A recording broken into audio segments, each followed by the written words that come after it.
पति पत्नी और वो। पति अभी नहा ही रहा था कि तभी फोन पर मैसेज टोन बजी। पत्नी मोबाइल के पास नहीं खड़ी थी, उसका ध्यान फोन की तरफ गया।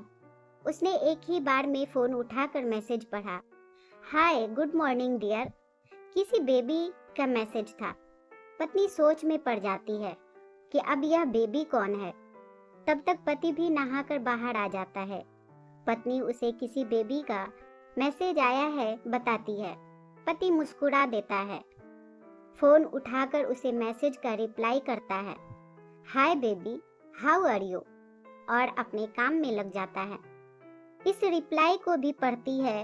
अब हर पल पत्नी के दिमाग में यही विचार गूंजता रहता है कि यह बेबी कौन है। शाम को पति घर आता है। पत्नी उससे फिर पूछती है, यह बेबी कौन है। पति जवाब में सिर्फ मुस्कुरा देता है और फिर से अपने काम में लग जाता है। 2-3 दिन बीत जाते हैं।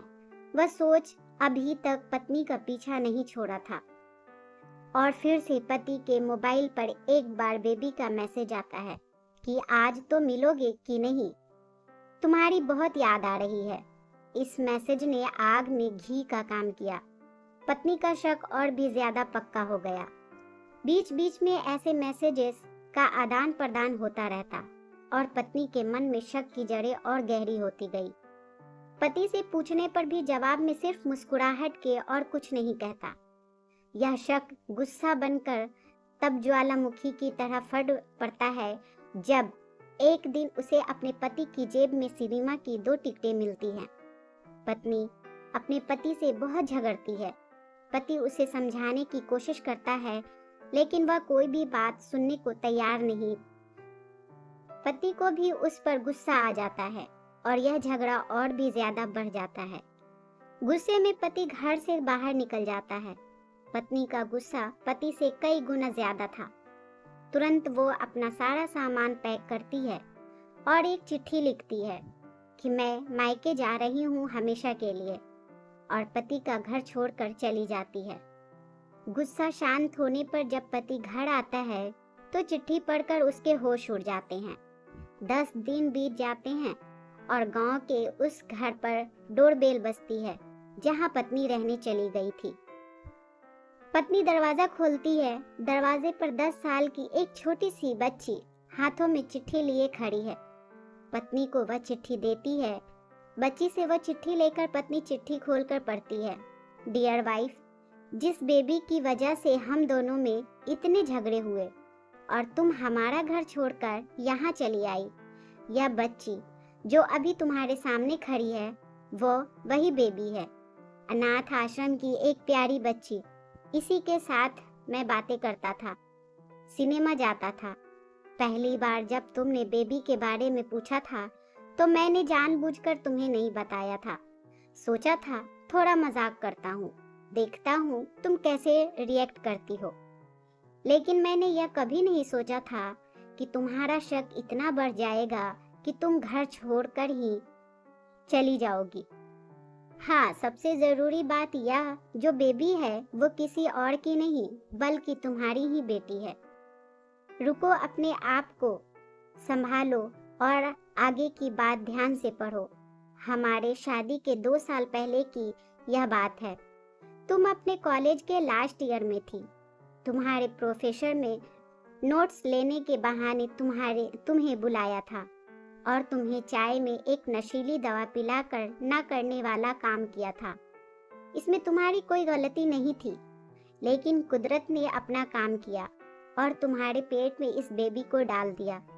काफी प्रयास करने पर भी अबॉर्शन नहीं हुआ तो तुम्हारे घर वालों ने समाज के डर से तुम्हें 6 महीने तक घर में ही रखा। तुम्हारे पिताजी खुद एक डॉक्टर हैं, इसलिए यह बिन मांगा बच्चा बड़ी आसानी से बिना किसी को कानो कान खबर हुए इस दुनिया में ले आए।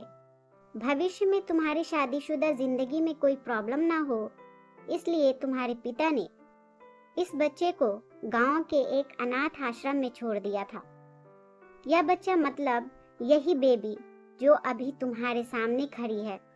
अगर अभी भी विश्वास नहीं हो रहा है तो इस बच्ची के गाल का वो तिल देख लो जो शायद तुमने उसे आखिरी बार रोते हुए देखा होगा। या फिर अपने पिताजी से पूछ लो। पत्नी जल्दी से उस बच्ची को पास में लेकर उसके गालों का तिल देखती है। उसका मन भर आता है, उसकी आंखों में आंसू आ जाते हैं, लेकिन अभी भी चिट्ठी बाकी है, इसलिए वो आगे पढ़ती है। मुझे पता है अभी भी तुम्हारे मन में यह सवाल उठ रहा होगा कि यह सब मुझे कैसे पता। तुम्हें बता दूं कि यह सब तुम्हारे खुद के पिता ने ही अपने मन में उठ रहे पश्चाताप को शांत करने के लिए शादी के 1 महीने पहले मुझसे मिलकर सारी बात मुझे बताई थी। उन्होंने यह भी कहा था कि अगर मैं चाहूं तो शादी से इनकार कर सकता हूं। मैंने ये स्वीकार किया क्योंकि इस पूरी घटना में तुम्हारी कोई भी गलती नहीं थी और हमारी शादी हो गई। तुमने मुझे बहुत प्यार दिया, लेकिन तुम्हारे पिता से बेबी के बारे में जानने के बाद मैं उसे मिलने बिना नहीं रह पाया। मैं बीच बीच में उससे मिलता था। उससे मिलना, उसके साथ समय बिताना मुझे बहुत अच्छा लगता था। कितनी प्यारी बच्ची बिना किसी गलती के क्यों सजा भुगते, बस इसलिए मैं उसे थोड़ी सी खुशी देने की कोशिश करता था। बस मुझे इतना ही कहना था। अब अगर तुम फिर से अपने घर आकर मेरे साथ रहना चाहो तब और सिर्फ तभी गैलरी में आ जाओ। तुम्हारा और सिर्फ तुम्हारा डियर पति। बिना एक क्षण की भी देरी के पत्नी दौड़कर गैलरी में पहुंची और रास्ते पर उसका पति खड़ा था। उसके चेहरे पर मुस्कान थी। पत्नी की आंखों में आंसू के कारण कुछ भी हो, अपने दोनों के रिश्ते में कभी भी किसी को थोड़ी सी भी जगह मत दो, क्योंकि दुनिया में हर बीमारी का इलाज है, लेकिन शक नाम की बीमारी का कोई इलाज नहीं है। मन शांत रखो, जो भी मन में आए एक दूसरे को बताओ। दोस्तों, ये कहानी आपको कैसी लगी हमें कमेंट में ज़रूर बताएं। प्लीज़ चैनल को लाइक, शेयर और सब्सक्राइब ज़रूर कर दें। एक नई कहानी के साथ मैं आपसे फिर मिलूंगी।